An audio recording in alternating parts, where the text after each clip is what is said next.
ambassadeurs et représentants des organisations internationales accréditées en Côte d'Ivoire,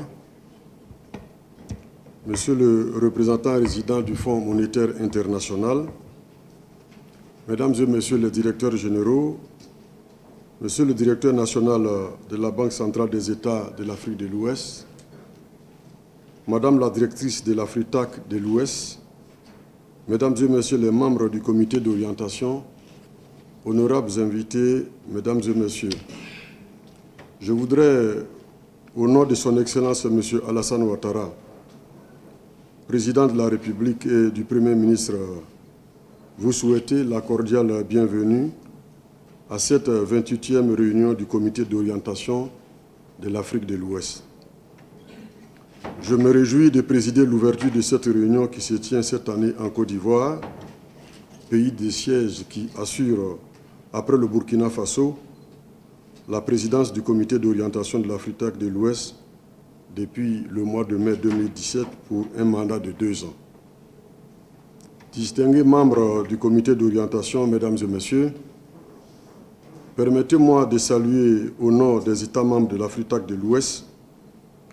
la présence des partenaires techniques et financiers dont le soutien permanent permet au Centre de poursuivre ses activités de renforcement des capacités des administrations et institutions de notre Union. Le renforcement des capacités, il est bon de le souligner, apporte une contribution inestimable à nos efforts et ambitions de bâtir des économies émergentes, d'assurer le développement et le bien-être de nos populations. Chers partenaires au développement, je voudrais vous remercier pour votre engagement,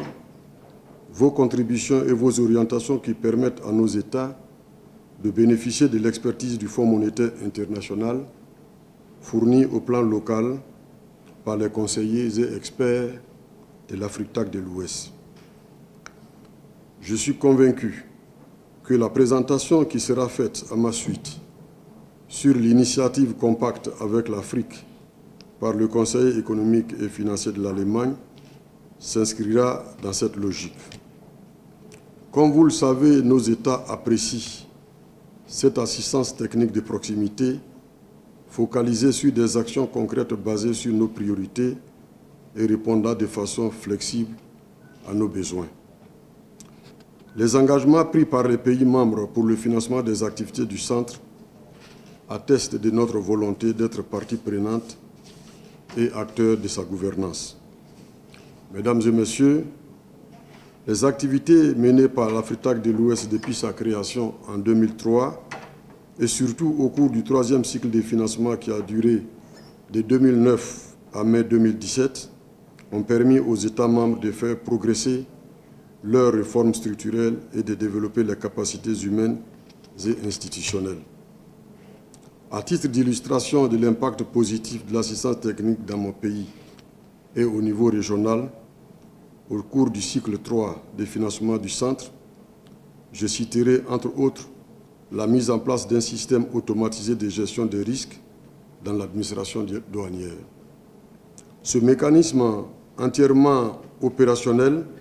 a conduit à la diminution des délais d'importation, à la sortie automatique des marchandises à faible risque et à l'accroissement des recettes récupérées à travers des inspections plus efficaces.